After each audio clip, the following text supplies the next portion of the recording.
La plupart des personnes pensent qu'il suffit juste d'avoir une bonne caméra et un bon micro pour bien démarrer sur YouTube. La réalité des choses, c'est qu'il vous suffit de ces trois éléments importants qu'on va voir dans cette vidéo. Le premier élément dont vous aurez besoin, c'est d'avoir une audience bien précise. Avant même de créer votre chaîne YouTube, il va falloir faire le travail important de définir avec précision, avec le haut niveau de précision possible, votre audience. Et généralement, il est conseillé de partir sur minimum 3 couches de précision, de manière à avoir une audience bien qualifiée, de manière à ce que les vidéos que vous créerez s'adressent directement à un type de personnes, à une catégorie de personnes bien précises. En marketing, on appelle cela faire du ciblage.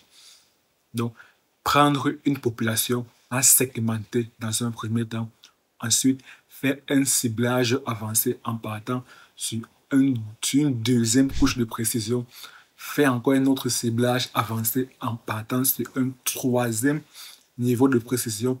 Aller au maximum de niveaux de précision possible, de manière à ce que lorsque le spectateur regardera, tombera sur votre vidéo de manière aléatoire, de manière fortuite, il aura l'impression que vous avez créé la vidéo juste pour lui, alors que vous avez juste fait le travail de savoir réellement ce qui l'intéresse.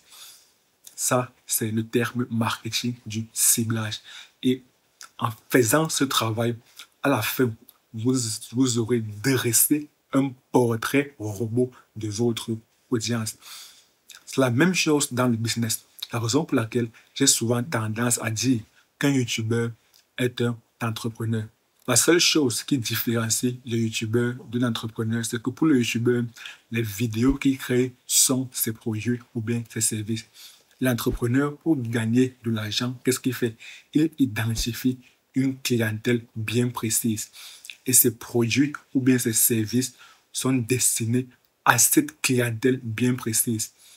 Et plus la clientèle est bien précise, alors plus ces produits ou bien ces services seront beaucoup plus pertinents pour eux. Et par conséquent, ils seront beaucoup plus enclins à payer cher. Et c'est ainsi que l'entrepreneur gagne de l'argent.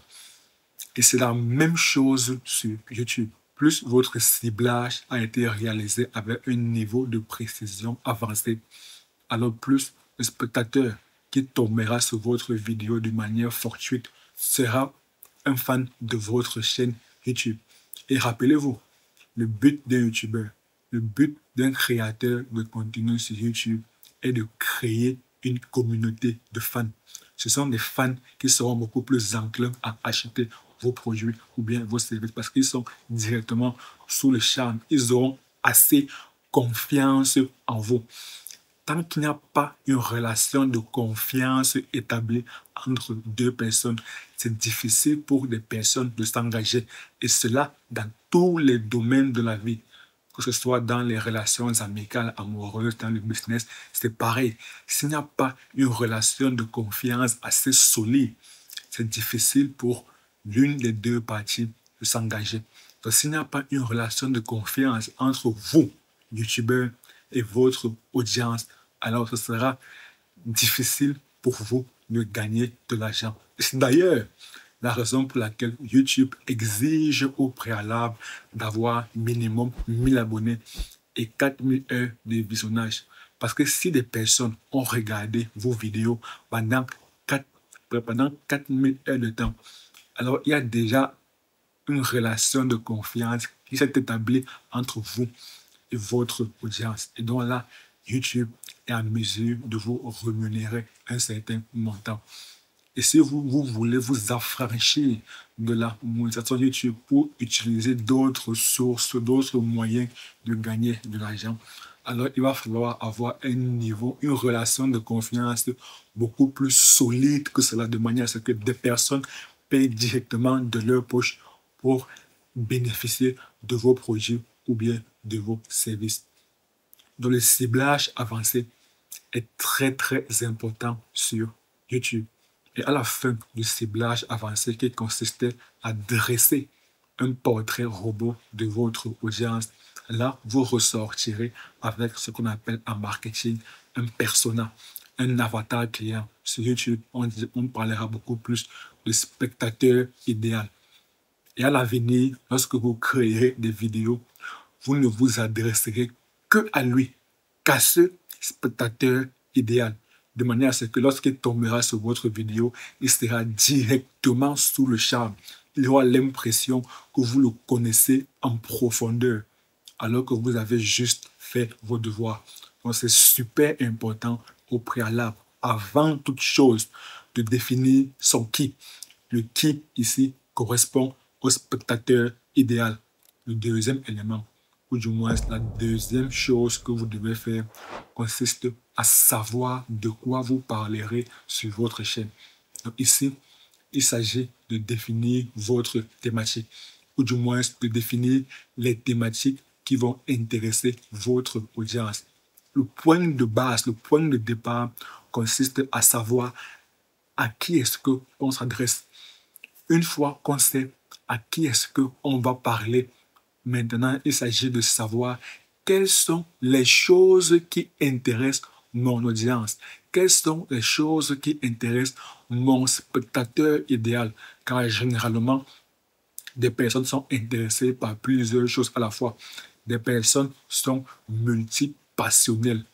La raison pour laquelle une chaîne YouTube comme Investir au pays, dirigée par Philippe Simon, qui son audience cible sont des personnes qui sont passionnées d'Afrique, qui sont pour la plupart de la diaspora et qui souhaitent entreprendre et investir en Afrique.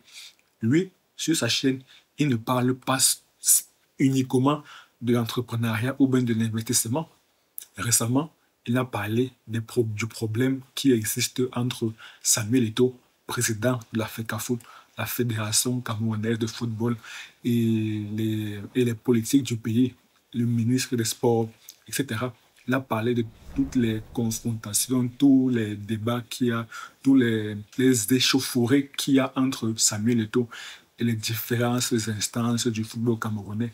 Et ces différentes vidéos ont généré des vues.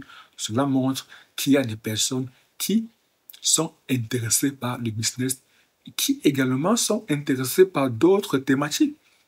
Donc c'est très très important de varier les thématiques tout en s'assurant que les thématiques en question intéresseront toujours votre audience. Il ne faudrait pas perdre de vue votre spectateur idéal. C'est à travers lui que vous saurez les thématiques, que vous saurez les sujets que vous pouvez aborder et qui intéresseront une audience beaucoup plus large. Donc ici, ce qu'il faudrait retenir, première chose à faire, définir avec précision son audience afin d'en ressortir un spectateur idéal. Par la suite, savoir les thématiques, les sujets qui intéressent votre spectateur idéal. Et généralement, ce n'est pas qu'une seule chose qui l'intéresse. Il y a plusieurs choses qui l'intéressent. Ça, il va falloir savoir lesquelles. Le troisième élément dont vous aurez besoin avant de créer votre chaîne YouTube, c'est d'avoir tout simplement un business plan.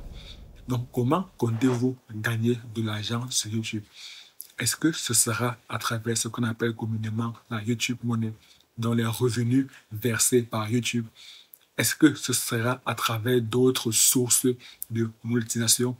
D'ailleurs, existe-t-il d'autres sources de monétisation?